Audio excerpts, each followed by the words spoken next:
Thank you so much for tuning in. Today, I'm going to be doing a facial demonstrating what dermaplaning looks like. So if you are new here, welcome to my channel. We do all things from cosmetics to wellness. And if you are a returning viewer, then just welcome back. But today I have a beautiful, beautiful, beautiful client here.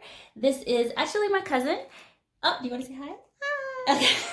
This is my cousin, and so I'm not going to be wearing a mask today. If I was seeing a regular client, I would absolutely have on a mask and a shield and gloves and things like that. But this is family, so it's all love, and she agreed to let me film and show you all what the dermaplaning process is all about.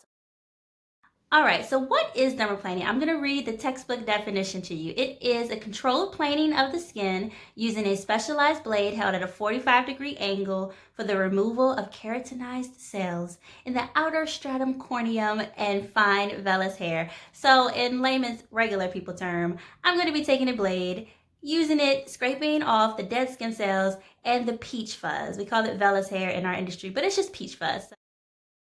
Okay, so who is an ideal client for dermaplaning or an eligible client for dermaplaning? This is going to be someone who is about 30, 40, 50. Someone's looking for anti-aging type of treatment. You want to get off dull, dry skin. You might have old acne scars, hyperpigmentation. Dermaplaning is going to be for you. So what are the contraindications to dermaplaning? There are several. If you don't know what contraindications mean, it's basically just a big fancy word for we can't and shouldn't do your facial or the dermaplaning if you have X, Y, and Z conditions. So if you're a person who has acne grade 3 or above, you're not a good candidate for dermaplaning. Basically, you have raised lesions on your face, and if I take a blade to it, it's going to cause nicks and cuts on your face. So same with moles, skin tags. Also, if you have diabetes, if you have cancer, those are things you want to get cleared by from your doctor. If you're on any blood thinners, that's an absolute nah, shorty, we can't do it. Things like that you need to be mindful of. If you're a person who gets Botox or fillers, you can still have dermaplaning. There's just a window of time where you need to wait. Same thing with Retin-A. If you use Retin-A at home, you just need to wait 5 days before, 5 days after before you resume using your Retin-A products. So there's quite a few different, like I said, contraindications, but for the most part, a lot of people are eligible to get it. If you had a sunburn recently, you're gonna wanna wait. Yeah, definitely not with that. Cold sores, you're gonna wanna, yeah, we can't do your facial. So just keep all those things in mind.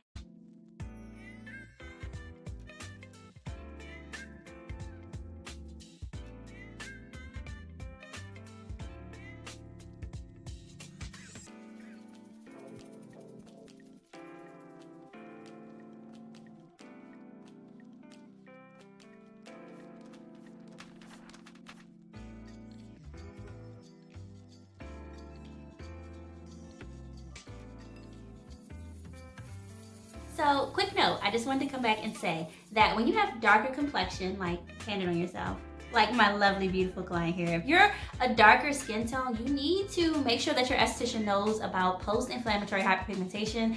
That is a major thing when it comes to chemical peels and dermaplaning even. So please, please, please make sure that the person that you're working with is educated and knows that any type of treatment that causes an inflammatory response can cause post-inflammatory hyperpigmentation, which means that you'll end up with darker spots, like your skin will get even darker, right? And we don't want that. So with dermaplaning specifically, it really is about the speed in which you're going and the angle in which you're going. You want to make sure that you're not causing too much irritation to the skin, because the melanocytes, which are cells that produce the melanin in your skin, they will get really upset and they'll go into overdrive. So we want to make sure that we don't cause any extra hyperpigmentation. We want glowing, beautiful skin, okay, all the time, and we do not want to cause any hyperpigmentation. Okay, so we have already done the initial cleanse. We've done a deep pore cleanse on the client with steam, and now we're ready to start the actual dermaplaning. So the first step is this AHA BHA solution, and I don't know how well you can see it, but this has salicylic and lactic acid in it, and this is really, really nourishing for the skin. It also has witch hazel, which is antiseptic, and it's gonna just help to get rid of dead skin cells, help to nourish your skin before we start actually doing the dermaplaning. So I'm gonna put a little bit on my 2x2 here, and you'll see that I'm just gonna rub this all over her face, okay? She's like killing it with the camera work, okay? But yeah, this is a really, really, really good prep solution again. It smells very citrusy, so it's pleasant to the client. Do you like the way it smells? I do. Okay. So it's a pleasant product and just has really good anti-inflammatory properties in it. All right, so now that we've prepped her skin with the AHA and BHA skin prep, we are going to use the Nourishing Dermaplaning Oil. So this is super important too. We do not dermaplane on dry skin, especially with it being the winter months. It's very dry. There's a lot of transepidermal water loss because of the high heat inside and the low humidity outside. So her skin is a little dehydrated. I know you're drinking all your water, right?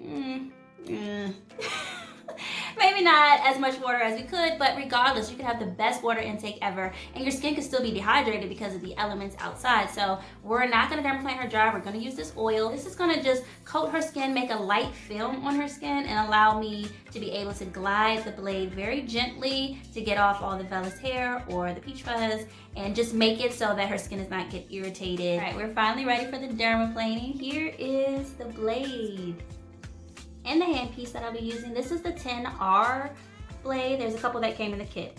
But as you can see, I put my gloves on because there is a risk for bleeding. I'm not gonna cut her, but it could happen, so I have gloves on now. And if she just turns her head to the side for me, we're gonna be doing her neck, her entire face, but I just wanted to show a couple little strokes before I speed the clip up and just continue on with the facial.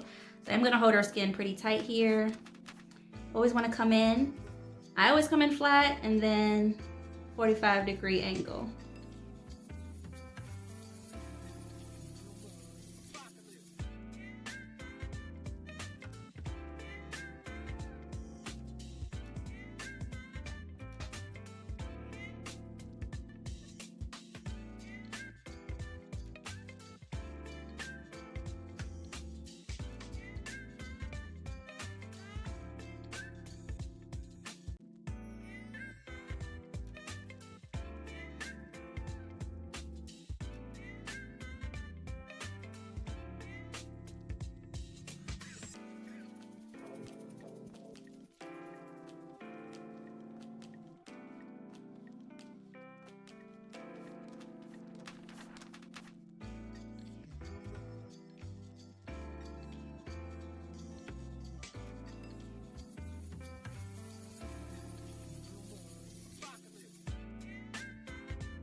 Okay guys, so we just finished the dermaplaning itself, and now I'm on the final step. This is a natural enzyme peel, so there's papaya, there's pineapple in here, and there's some aloe vera, which is gonna be really cooling and soothing for her skin. This enzymatic peel is going to turn into basically like little beads of dead skin cell. I have to gamage it in, which is the action of me just basically warming it, liquefying it, and the skin that is still on here, if anything was left, it's gonna come off of this enzyme. So this is a very important step to finish up the dermaplaning, and then I'll go into masking. We'll give her a little massage, we'll do some serum, some sunscreen, and we'll get her out of here, okay?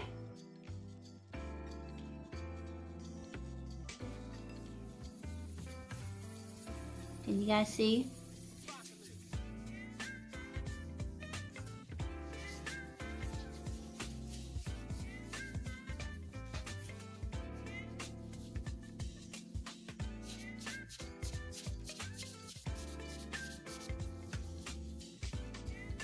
Can I see it? Mm-hmm. Okay.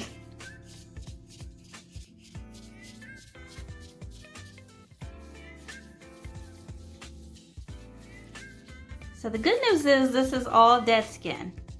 The bad news is this is all dead skin.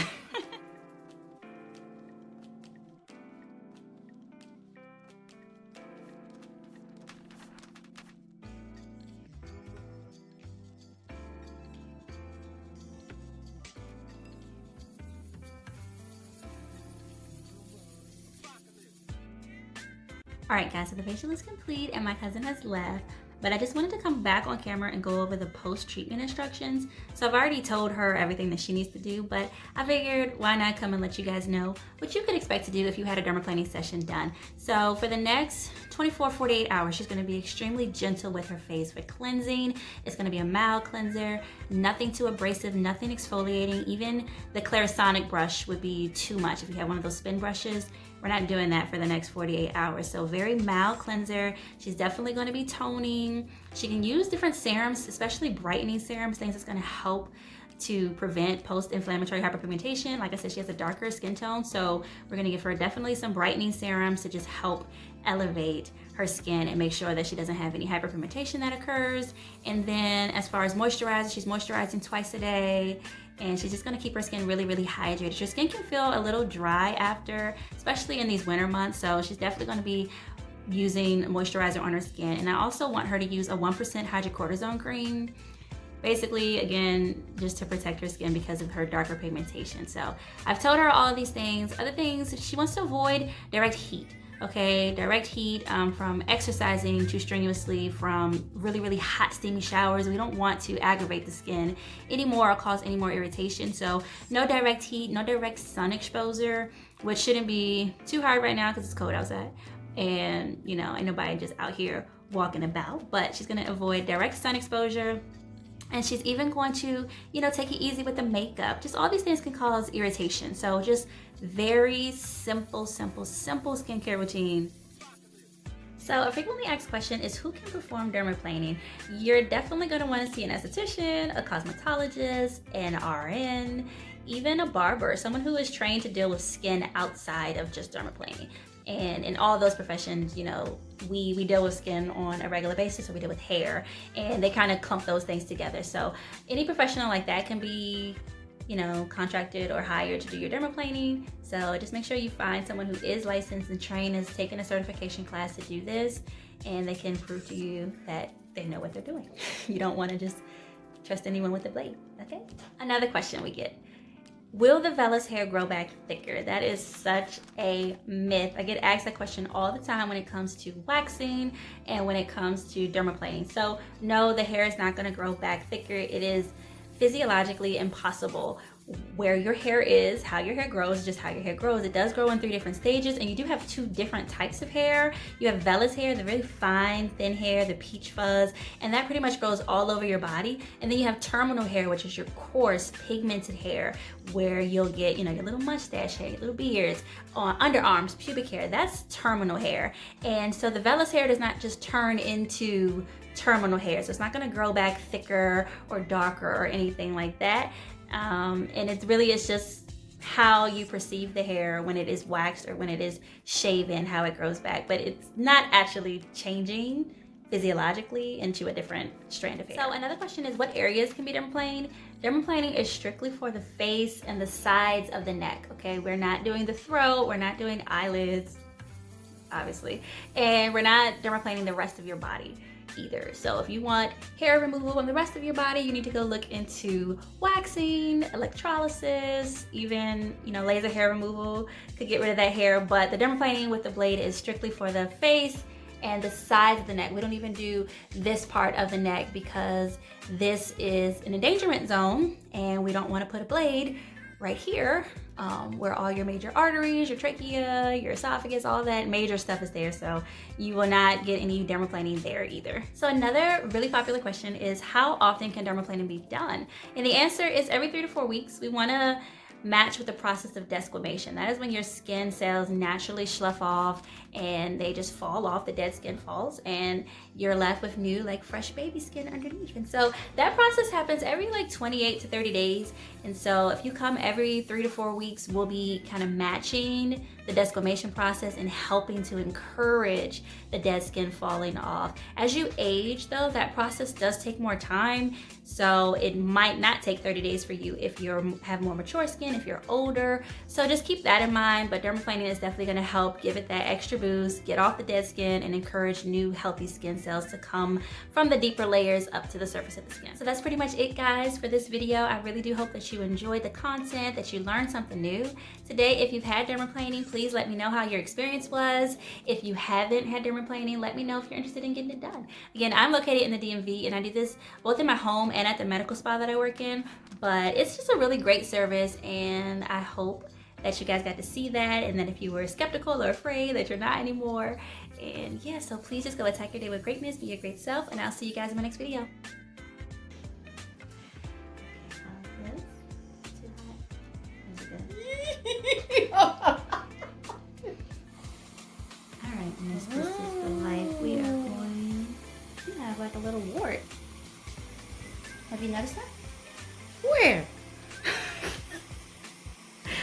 that time.